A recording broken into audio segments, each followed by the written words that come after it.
So now I've added some white gouache on my trees.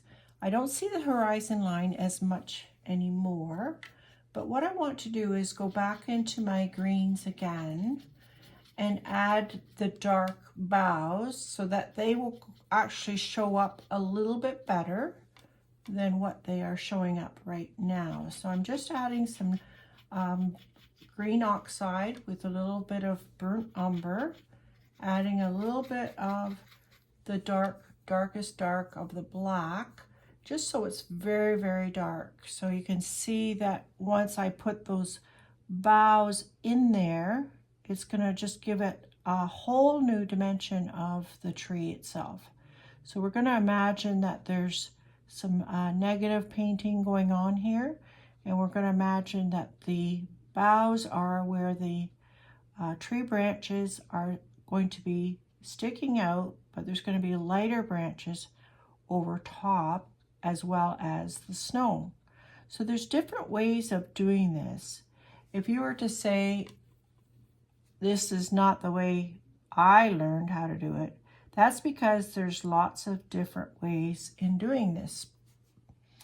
And what I like to do is try different new ways until I get a way that really resonates with me. So this is just a fun way to work it out. And if you find that, oh, it's not really working the way I want to, then you can always switch back to, say, a different brush. You can add some more whites. There's lots of things that you can do to adjust where you need to adjust. So here you can see I've got nice watery puddles, and I'm getting some nice dark boughs in there. There's really no highlights of the lights hitting the tree itself. It's just a matter of a flat space, and we're trying to make it look like it's a 3D space. So that's kind of nice the way it landed the way it is now.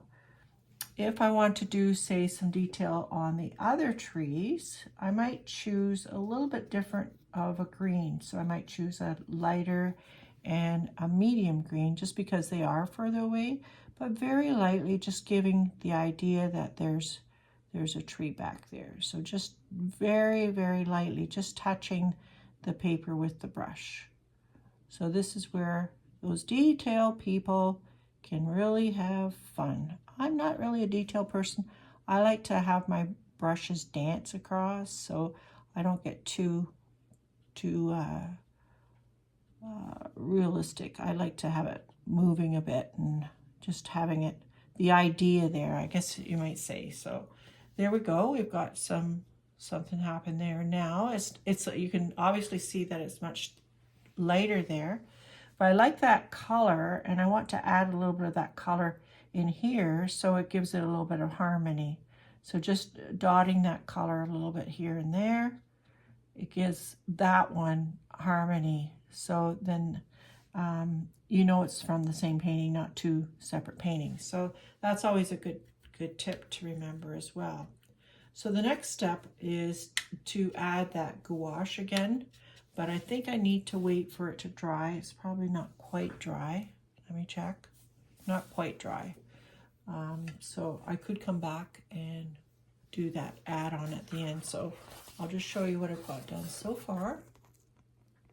So you can kind of see how that's reading. Okay. And yes, this tape will come off next time too. All right.